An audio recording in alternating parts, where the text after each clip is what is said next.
बिस्मिल्लाहिर्रहमानिर्रहीम। अस्सलाम वालेकुम। आज हम पढ़ेंगे सबक नंबर 7 किसान और बादशाह। हम इसकी पहले पढ़ाई कर चुके हैं। आज हम पढ़ेंगे सफ़ा नंबर 63 से। देखिए,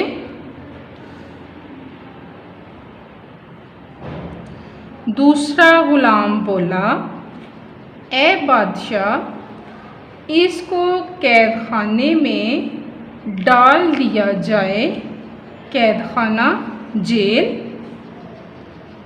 क्योंकि इसने ना सिर्फ आपको बुरा भला कहा बल्कि आपके ख़ानदान की बुराई भी की है। बुराई बयान करना, ऐब निकालना, नुक्स निकालना, बुरा भला कहना। बादशाह ने मजबूर किसान की तरफ देखा जिसका गधा कीचड़ में फंसा हुआ था। बादशाह को किसान की हालत पर रहम आ गया, रहम, तरस। उसने किसान की नामुनासिब बातों को माफ़ कर दिया। नामुनासिब, गैर ज़रूरी, फजूल, और अपने गुस्से को पी गया। गुस्से को पीना यानी गुस्से पर काबू पा लेना, गुस्से पर काबू पा लेना। बादशाह ने किसान को इनामो इकराम से नवाजा, अता किए, इनाम दिए, और एक सफ़ेद घोड़ा भी इनाम में दिया।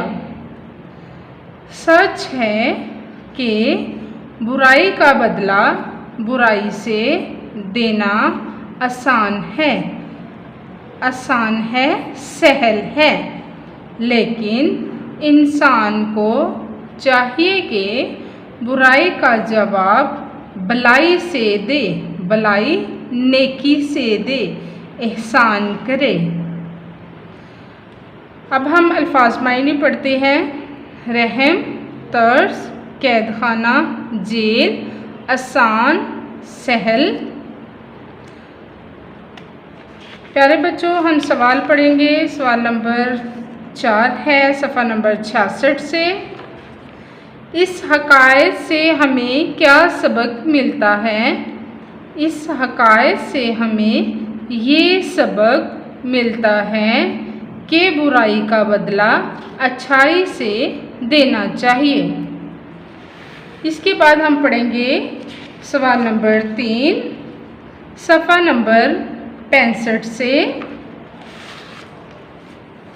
अल्फाज के जुमले बनाइए। अल्फाज, जुमले। तन तन्हा, इसका मतलब है अकेले।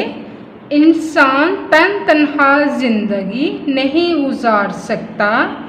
गुस्ताखी, बदतमीज़ी। किसान ने बादशाह की शान में गुस्ताखी की। कान भरना यानी चुगली खाना। ग़ुलामों ने बादशाह के कान भरे। रायगा, बेकार, मेहनत कभी रायगा नहीं जाती। अख्स, नतीजा निकालना। आपने इस हक़ाइक़ से क्या अख्स किया है? मशहूर, मरूफ। अल्लामा इकबाल एक मशहूर शायर थे। प्यारे बच्चों, आज की आपकी डायरी है, पढ़ाई करें। अल्फाज मायने सवाल नंबर 4। अल्फाज जुमले याद करें और लिखें। शुक्रिया।